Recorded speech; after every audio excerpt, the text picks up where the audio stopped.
Et si je vous disais que l'avenir de l'Afrique se joue dans ses campagnes? Aujourd'hui, plus de 60% des Africains vivent en zone rurale. Pourtant, ces zones restent souvent oubliées du développement.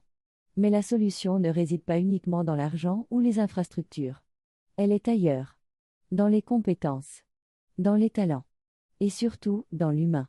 C'est ce qu'on va voir ensemble. Les zones rurales sont le cœur agricole de l'Afrique. Elles nourrissent les villes, préservent les cultures, abritent des millions de jeunes.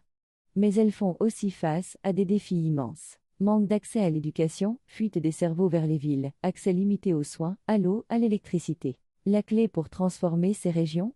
Ce sont les compétences locales. Des agriculteurs formés à l'agriculture durable. Des jeunes capables de monter des coopératives ou des start-up rurales.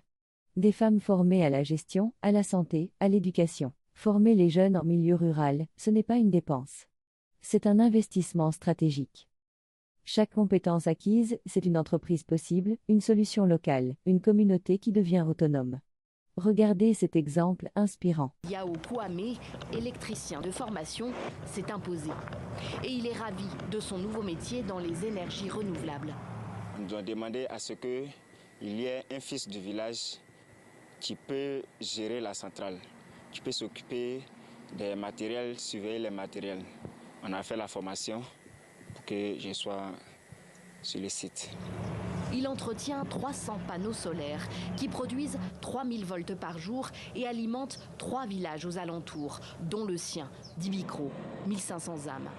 Une localité qui n'est pas reliée au réseau national et qui bénéficie aujourd'hui d'une électricité propre et bon marché. 2000 francs en moyenne et par mois pour les ménages qui souhaitent être raccordés. Pour l'instant, c'est surtout collectivement que les habitants de Dibikro en profitent.